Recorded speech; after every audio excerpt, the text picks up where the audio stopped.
இன்னைக்கு நம்ம ரெண்டு மிஸ்ட்ரி த்ரில்லர் படங்கள் பார்க்க போறோம். ஒன்னு தமிழ் டப்பிங்ல இருக்குது, இன்னொன்னு கிடையாது. ரெண்டுமே ஒர்த், ஏகப்பட்ட ட்விஸ்ட்கள்லாம் இருக்குது. தரமான படங்கள் ஒவ்வொன்னா எப்படி இருக்கு எது இருக்குன்னு பார்த்தலாம். ஃபர்ஸ்ட் தமிழ் டப்பிங் ஏரியாவை முடிச்சு விட்டுலாம். மலையாள படமா வந்திருக்க கிஷ்கிந்தா காண்டம். இது ரொம்ப நார்மல் ஸ்டோரியை சொல்ற விதத்துல அப்படி வேற மாதிரி மிரட்டி விட்ட ஒரு படம்னா இதை சொல்லுவேன். அண்ட் மஸ்ட் வாட்ச் படம், அதுல டவுட்டே கிடையாது. சரி, இந்த படத்தோட கதை என்னன்னா, ஹீரோட அப்பா மிலிட்டரியில இருந்து ரிட்டையர் ஆனவர். அவருடைய கன் காணாம போயிடுச்சு. இப்ப அந்த கன்னு யாருக்காவது கிடைச்சி அவரு ஏதாச்சும் பண்ணா ஐயோ பெரிய பிரச்சனை ஆயிடுமேன்னு சொல்லி இப்ப அவரும் தேர்றாரு, அவருடைய பையனும் தேர்றா. அப்படி சரி, அந்த கண்ணி எங்கதான் போச்சு, என்னதான் ஆச்சு, இப்படி கதையை ஆரம்பிப்பாங்க. இப்படி கதையை ஆரம்பிச்சு கொஞ்சம் கொஞ்சமா வேற ஒரு விஷயங்களை சொல்ல அப்படியே அதுக்கப்புறம் என்னெல்லாம் ஆச்சுங்கிறது தான் இந்த படம். இதுல பாசிட்டிவ் ஏரியாவை பொறுத்த வரைக்கும் ஸ்கிரீன் பிளே தான். ஏன்னா ரொம்ப நார்மல் கதை, அதை நீங்க சொல்ற விதம், அதை ட்ரீட் பண்ண விதம்லாம் செம்மையா இருக்கும். ஒரு கேரக்டரையும் செட் பண்ணி அதை வேற மாதிரி கடைசியில் இன்டர்லிக் பண்ணுவாங்க பாருங்க, அதெல்லாம் செம்மையா இருக்கும். திருஷ்யம் படம் வேற பார்த்துட்டோமா, அந்த டைப்ல ஏகப்பட்ட படங்களும் பார்த்துட்டோம். இப்ப இந்த ஒரு சீன் காமிச்சாலே ஓகே, இதை வச்சு கடைசியில் ஒரு வேலையை பார்க்க போறீங்க, நான் முடிச்சிட்டேன்டா, கிளைமாக்ஸை கண்டுபிடிச்சிட்டேன்டா இப்படிங்கிற மாதிரி நினைச்சீங்கன்னா கரெக்ட்பா, அது கிடையாது. வேற ரூட்ல போறன்ற மாதிரி அப்படியே ரூட்டை மாத்திருவாங்க. ஒரு கேரக்டர் அதுக்கு டவுட் வரும், அங்கிருந்து தான் படம் பிக்கப்பே ஆகும். அங்கேயே நீங்க கிளைமாக்ஸ் இப்படிதான் முடிப்பாங்கன்னு யோசிச்சு வச்சிருவீங்க. ஆனா அது கிடையாதுன்னு மாத்திர ஆங்கிள், அது அப்படியே வேற மாதிரி சொல்ற விஷயம் தான் இந்த படத்துல ஸ்பெஷலே. ஆக்டிங் வைஸ் எல்லா கேரக்டருமே நீட்டா இருந்துச்சு. ஹீரோயின் கேரக்டரா இருக்கட்டும், ஏன்னா அவங்களதான் நம்ம ஃபாலோ பண்ணுவோம். ஹீரோ கேரக்டர் பிளஸ் ஹீரோவை விட இந்த படத்திலேயே மொத்த பெரிய கேரக்டர்னா ஹீரோட அப்பா கேரக்டர் தான். அதை அவர் பிளே பண்ண விதம் கிட்டத்தட்ட எல்லா இடத்துலயும் ஒரே மாதிரி ரியாக்ஷன் தான் கொடுக்கணும். ஆனா அதை ஒரு சீன்ல நமக்கு ஒரு மாதிரி கன்வே ஆகுமா, அதுல மனுஷன் மிரட்டி இருப்பாரு. அண்ட் ஹீரோ கேரக்டரை பொறுத்த வரைக்கும் என் அப்பா அங்க என்ன இருந்தாலும் அவர் அப்பா இல்லையா அப்படின்னு ஒரு ஃபீல் பண்ணி பொங்குற இடம் அந்த எமோஷனல் ஏரியாவும் ஒர்க் ஆச்சு. இந்த ரமணா படத்துல இதையே இப்பதான் கண்டுபிடிச்சான்னு ஒரு மொமெண்ட் இல்ல, அந்த மாதிரி நம்ம ஒரு விஷயத்த கண்டுபிடிச்சா இதுதானே, இப்ப அதோட வேற ஒன்னு சொல்லிட்டா, இதுதான் கண்டுபிடிச்சியா, அதை வேற ஒன்னா சொல்லிட்டா அப்படின்னு மாத்தி விட்டுட்டு இருப்பாங்க. இந்த கதை எப்படி ஸ்டார்ட் ஆகும்னா, நான் சொன்னால அந்த கண்ணு காணாம போச்சுன்னு, சரி கதை ஒரு மாதிரி ஸ்டார்ட் ஆனீங்க, சரிடா முக்கியமான அந்த ஒரு மேட்டர் எப்படா சொல்ல போறீங்கன்ற மாதிரியே பொறுமையா கொண்டு போவாங்க. ஒரு டவுட் படுற ஏரியான்னு சொன்னல, அதுக்கப்புறம் தூக்கி வாரி போற ஒரு மொமெண்ட் வரும். அதுக்கப்புறம் தான் படம் டாப் கீர். ஒரு முக்கியமான விஷயம் ரிவீல் ஆகும் போது தூக்கி வாரி போற ஒரு மொமெண்ட்டை கிரியேட் பண்ணுவானுங்க. அங்க ஒரு டென்ஷனை பில்ட் பண்ணுவானுங்க பாருங்க, அது செம்மையா இருந்துச்சு. வாங்க நம்ம மைண்ட் லெவல்லே விளையாடுவோம்ன்ற மாதிரியே ஏகப்பட்ட விஷயங்களை விளையாடி இருக்காங்க. பிடிச்சது பாத்து படம். எனக்கு இந்த படத்துல ஒரு கேரக்டர் டிசைன் பண்ண விதம் ரொம்ப பிடிச்சது. ஸ்டார்டிங்ல இருந்தே ஒரே மாதிரி தான் கடைசி வரைக்கும் இருப்பாங்க.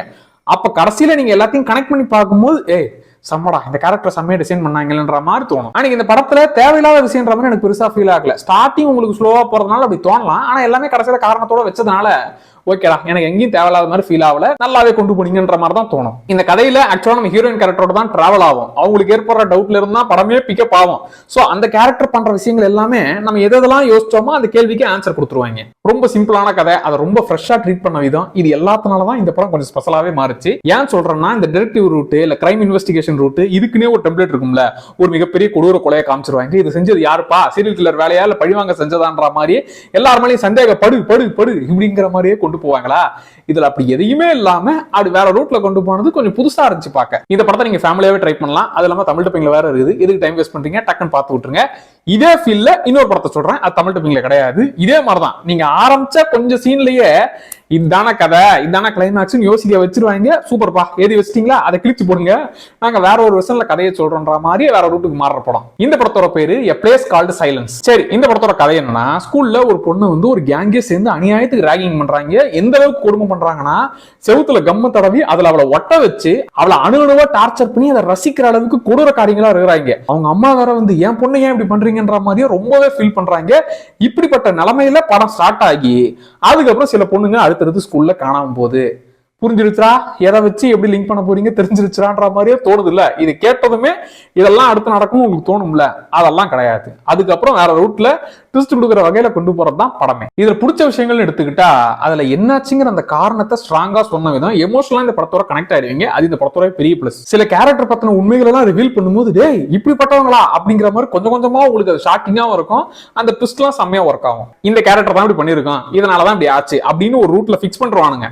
அதுக்கப்புறம் ஒரு காரணமா ஒரு பக்கமா சொல்ல யாரான்ற மாதிரியே அது யோசிக்க வச்சிருவானுங்க. அம்மா பாசமா இருக்கட்டும், ஃப்ரெண்ட்ஷிப்பா இருக்கட்டும், அப்பா பாசம், இப்படி எல்லா எமோஷனல் வகையும் கரெக்டா ஒர்க் ஆச்சு. கோவப்பட்டு உடஞ்சி அழறது, கோவத்துல கத்தி எடுத்து குத்துறது, இந்த மாதிரி சம்பவங்கள்லாம் இருக்கும். ஆனா அது எல்லாமே இந்த கதைக்கு தேவைப்படுச்சு. கொல்லுங்க, தப்பே கிடையாது, இந்த நீங்க பண்ணுங்க, அப்பதாங்க சாட்டிஸ்ஃபை ஆகுதுன்ற மாதிரி நமக்கு கரெக்டா பண்றது கரெக்டா அப்படிங்கிற ஒரு ஃபீல் கொடுத்துருவாங்க. ட்விஸ்ட் எல்லாம் 1-2 இல்லப்பா, ஏகப்படத்து இருக்குது. ஏன்னா ஒரு கேரக்டரை பத்தி ஒன்னொன்னா சொல்லும் போது இப்ப நான் யாரை சந்தேகப்படுறது, எல்லா எல்லாரும் மலை மாதிரியா இருக்கீங்களே, யாரா அது, யாரா அந்த பையன், நான் அந்த பையன்ற மாதிரியே சுத்திட்டு இருப்பானுங்க. சரி, பர்ஃபார்மன்ஸஸ் எடுத்துக்கிட்டா ஹீரோயின் கேரக்டர் அவங்களால வாய் பேச முடியாதுன்ற மாதிரியே கதை ஸ்டார்ட் ஆகும். அவங்க அம்மா கேரக்டர் ஃபீல் பண்றது, இவங்க 2 பேருக்குள்ள இருக்கிற அந்த பாண்டிங்கை காட்டின விதம் அண்ட் எல்லா கேரக்டரோட பர்ஃபார்மன்ஸ் நீட்டா இருக்கும். கோவப்பட்டு கொந்தளிக்கிற கேரக்டரும் உணர்ச்சி வசப்பட்ட ஆற கேரக்டரும் இப்படி எல்லா ஏரியாவிலையும் பர்ஃபார்மன்ஸ் வைஸ் நல்லாவே இருக்கு. எனக்கு இந்த கதை எங்கேயுமே ஸ்லோவான ஃபீல்லாம் வரல. கொஞ்சம் அந்த கதையை செட் பண்ண டைம் எடுத்துக்கிட்டான்னு கூட இல்ல, டக்குன்னு கொஞ்சம் விஷயங்களை சொல்லிட்டு கதைக்குள்ள வந்துருவாங்களா. அது இல்லாம ஒரு சீன்ல மாட்டிப்பானா மாட்டானா அந்த டென்ஷனை வேற வகையில பில் பண்ணிட்டே போவாங்க. அதனால எனக்கு ஸ்லோவா ஃபீல் ஆகல. அடுத்து என்னன்ற அந்த ஒரு பரபரப்பு மெயின்டைன் ஆச்சு. ஆனா இதுல ஒரே ஒரு கேரக்டர் அப்பாவியா நல்லவனா கெட்டவனா இப்படின்னு ஒரு கேரக்டர் வச்சே போகாம இதுல இருக்கிற ஒரு கேரக்டரும் மனசுல நிக்கிற மாதிரியான விஷயங்கள் பண்ணிருக்காங்க. அவ்வளவு வேலைகள் பார்த்துருக்காங்க.